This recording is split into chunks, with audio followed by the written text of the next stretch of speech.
Hello guys, and welcome back to another episode on the series Building an Autonomous Robot from Scratch.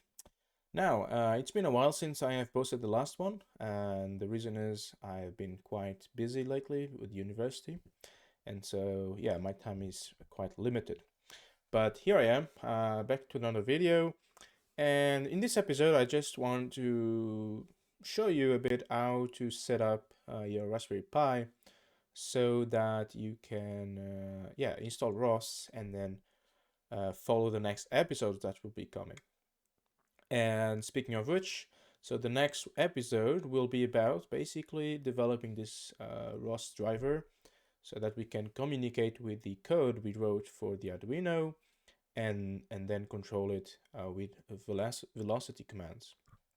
And then after that one, we will be hopefully integrating the navigation to stack and making our robot sort of autonomous, right? So that's the main goal for now.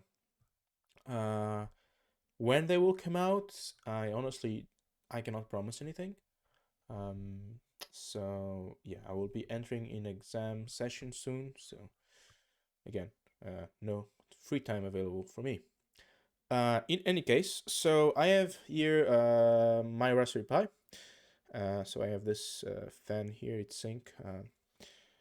Um, yeah, so the goal is then to install Ubuntu 22. Um, Now, I don't know if we can use the Raspberry Pi OS itself, at least not in the time, like a few years ago, it was not possible. Maybe now it is, but I think just going with Ubuntu is easier as ROS supports Ubuntu, right? Um, so yeah. So to get started, let's jump to go to your browser of choice and go to Ubuntu um, Raspberry Pi, and you will see that if you are on Linux, Ubuntu as me, you can install the Raspberry Pi Imager. If you are on Windows or Mac OS, you can go to the Raspberry Pi website. So let me show you Raspberry Pi, and if you go to their website and then go to this one, go to software, you can see here the Raspberry Pi Imager. So I am on Linux, so I'll just do sudo, or actually I think I copied right, yeah. So there we go. So this will allow us to flash the ISO image to the SD card, right? Okay, all right, so just installed. So now we can run the imager like this. And so if you're on Windows, you will see the same, right? So what we want to do is to select the Raspberry Pi we have. In my case, it's a Raspberry Pi 4, which I believe everyone has. And now we need to choose the OS. So if you want to use the Raspberry Pi OS, you use these first options right here. But as I said, I'm not sure the ROS will work on this. So I prefer to just go with the Ubuntu itself. So you go to other general purpose OS, you select Ubuntu, and now let's install the 22.04, and I will be installing the server OS instead of the desktop.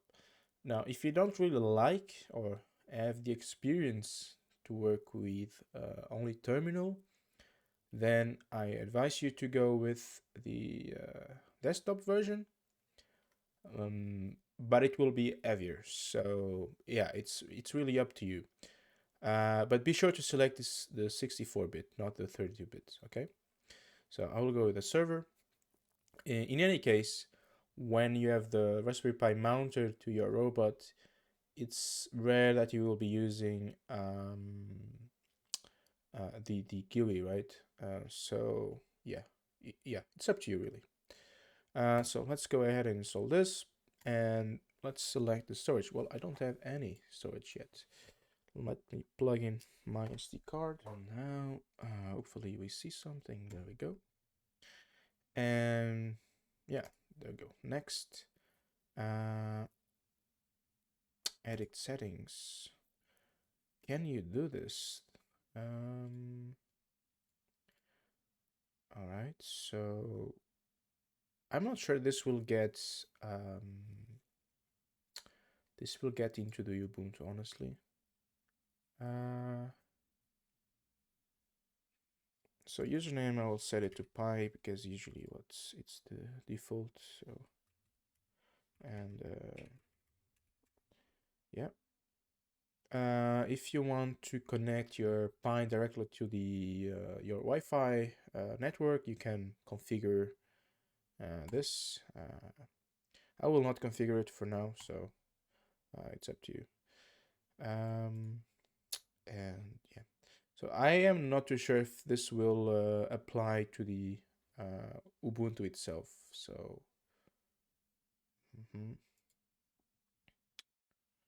yes, and let me put my password. And there we go. So now this will take some time. So this will download the image and then flash the image. And so once this has finished, for you it will be milliseconds. For me, it will be some time.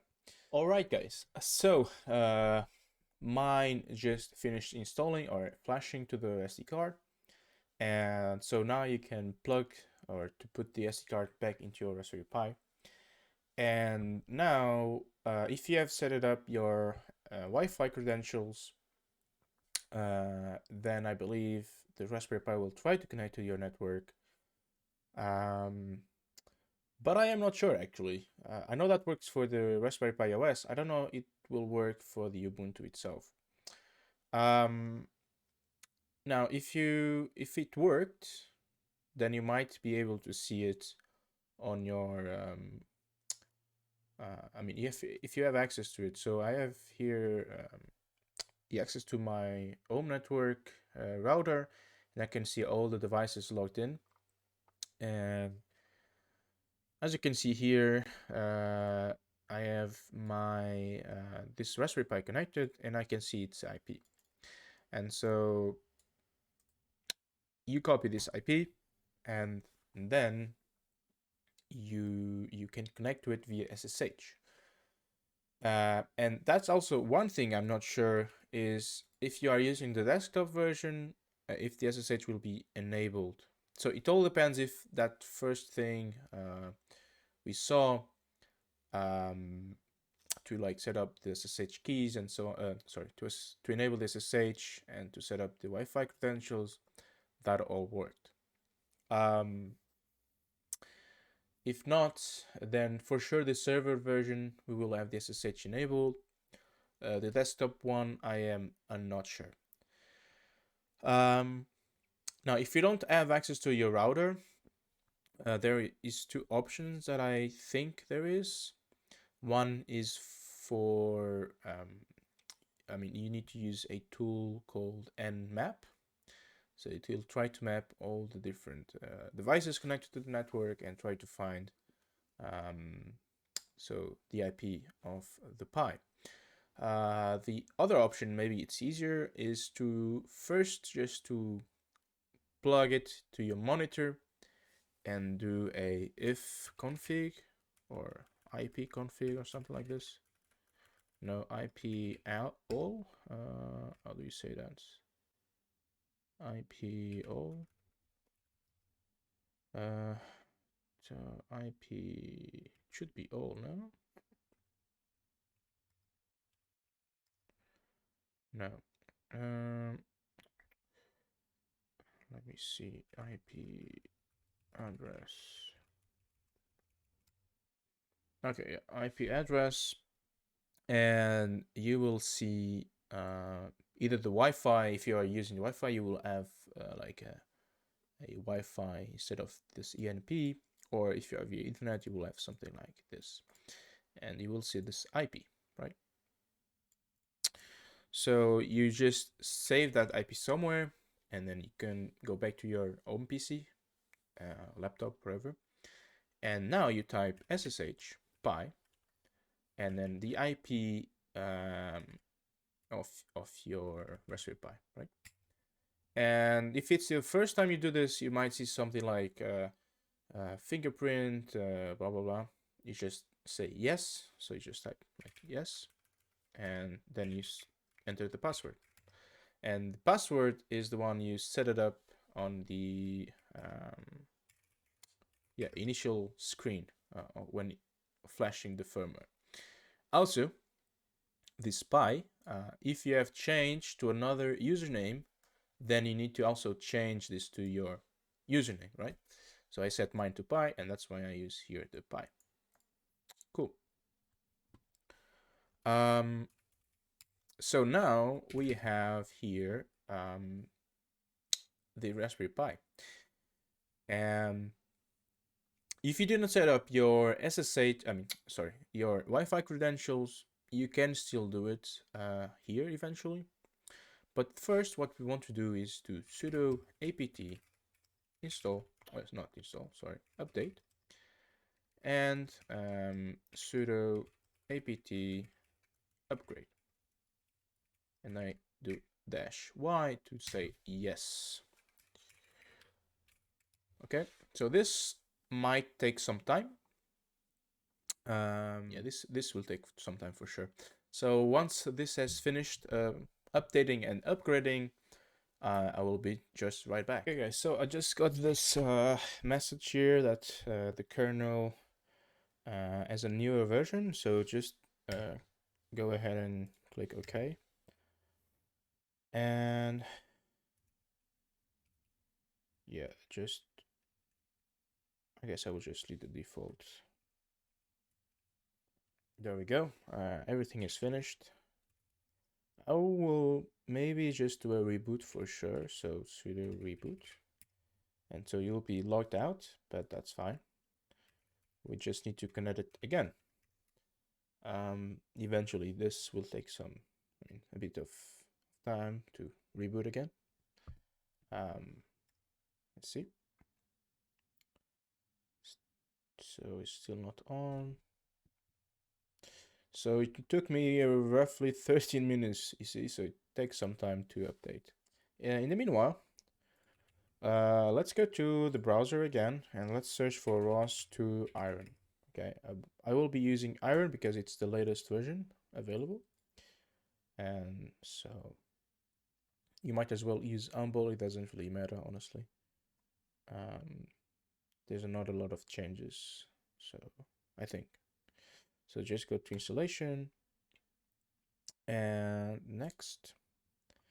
And basically now we can just follow the set of instructions to install ROS.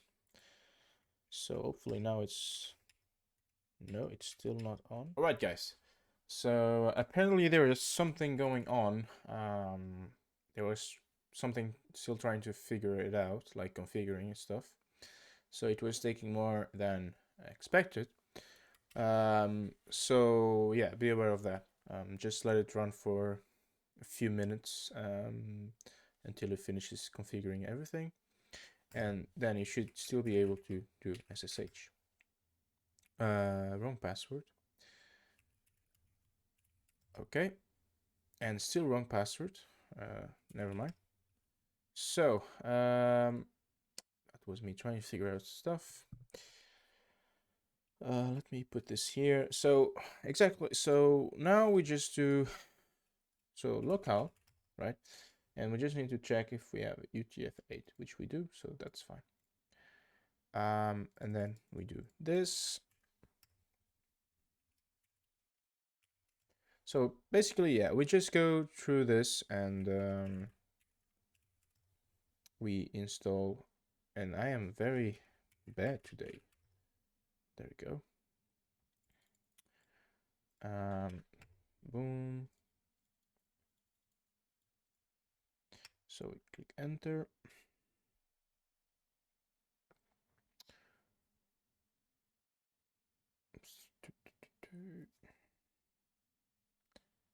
Right, so we follow the commands until this one basically, okay? Once I reach here, then we will speak again. Okay, guys, so I just finished this command now, and what we need to do now is to install this ROS Iron base and not the desktop, because we don't need like RVs, any GUI really. We don't need those. We only need the minimum. So yeah, I mean, you can install the desktop if you want, but I mean, if you are using the desktop version, you might want to use it. But yeah, since I have only the server, doesn't really make much sense. But yeah, it's really up to you. Cool. And so this will also take some time now, and once I have finished, I will be right back. Okay, so just installed it, and now we can do this. So to source, and what we can actually do is this, and then we do so we do this, and we put this into the bash rc. Okay, I'm missing this. Okay, so if do we have vim, we do vim.bash rc, and we can see that this is now at the bottom. And what this will do is basically every time you start your Raspberry Pi or a new terminal, you will have this sourced right away without the need of doing it yourself. I'm not sure if, so now we can test ROS2 run. Right, this should exist, yeah. ROS2 run, I'm not sure if we have these examples. Most likely not, because we did not install the full version, okay? But yeah, okay. So I will also proceed to do something else now. So I will like you to set up also a Git for yourselves to use SSH keys instead of just HTTPS. Now the way you can do this is search for GitHub SSH keys generation. There we go. And then you copy this, copy here, and then you change this email to the one you have for your GitHub account. In my case, it's this. So you say, I will just do enter. I never enter any passphrase, honestly. And that's it. Then you do a cat.ssh id.pub. So I will not show you this. So you do this, you will have some text here. And once you have this text, you go to your account, your profile, settings, and then SSH and GPG keys. And so you go here and new SSH key, and you go ahead and basically paste whatever you have here on this thing. And then basically what you can do is instead of let's see, instead of oops, so let's go to the Perceptron. So instead of cloning using HTTPS, you just clone using this SSH. And what this will allow you is to not use any password anymore to log into your GitHub account, for example. Okay. One extra thing I will do, I will also set up the .config, the git config, sorry, and I will base this myself on my own. So git config. So you can use nano if you don't know how to use vim. I will just use vim.git. Actually, there's nothing yet. So let's do first a touch.git config and do vim.git config. Now you can use the rest. I mean, sorry, not the rest. Whatever you have preferred. So like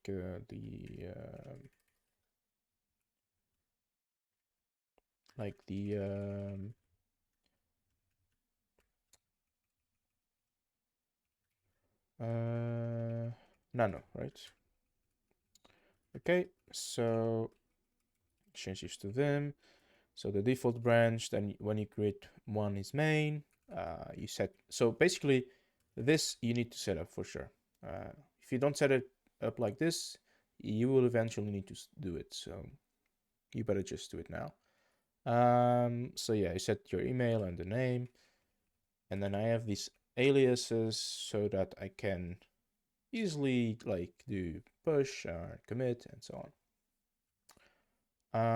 So if you want to copy this, this is available on my GitHub, my dot files, and the .git config if you want to copy, or yeah, up to you really. So let's save this, and yeah, we should be able to now develop using ROS, right? Okay guys, so with this we conclude then the installation of ROS, and I believe we are now good to go, basically. And so yeah, so in the next episode what we will do is then to develop this drivers or wrapper, as you want to call it, that will essentially just communicate via serial with with the Arduino, to then send velocity commands and also receive the odometry back and display it basically on RVs, for example. So I've said in the first episode as well that I would be doing a gazebo, and I have decided to not do it yet. So that will come for sure, but not now. It's not like something we need right now. And I just want to have this robot working in real life. And then yeah, we can pass to the gazebo after we have something working. I hope that's okay. And yeah, I will also try to leave a clip after the video of the robot already moving with ROS, because I already have that implemented. But yeah, I have found some issues. I mean, not really issues, but so the PID is still not well tuned.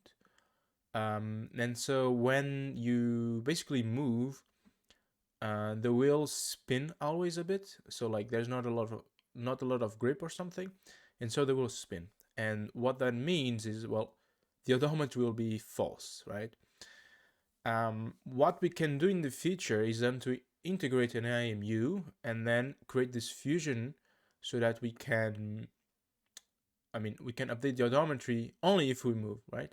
So if the odometer is saying we are going 1 meter in front, but the IMU tells us there's no acceleration, we did not actually move. So we can basically then improve this odometry by using like a Kalman filter to fuse together like the odometry from the motors plus the IMU information.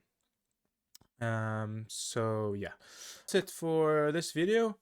Like if you have liked this video, and subscribe if you want to see more. And yeah, see you on the next one.